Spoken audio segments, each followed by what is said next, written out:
അല്ലടോ, നിങ്ങൾ ആരെങ്കിലും അറിഞ്ഞ മലപ്പുറം മുനിസിപ്പാലിറ്റിയിൽ ഫ്രീ ആയിട്ട് പായസം കൊടുക്കൂടല്ലോ, അതും അൺലിമിറ്റഡ് ആയിട്ട്. അത് കേട്ട പാതി കേൾക്കാത്ത പാതി ഞാനവിടെ മുനിസിപ്പാലിറ്റിയുടെ പാഞ്ഞു ഓസിന് തിന്നാ കിട്ടേണ്ട ഒരു കേസ് നമ്മൾ മിസ്സാക്കാൻ പാടില്ല.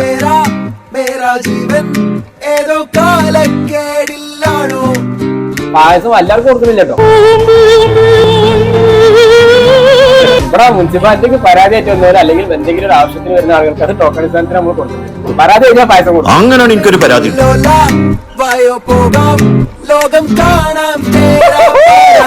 വെറുതെ പായസം തരൂല്ലേ, പരാതി കൊടുത്താൽ മാത്രം പായസം തരുള്ളൂ. എപ്പൊ ശരിയാക്കി തരാം.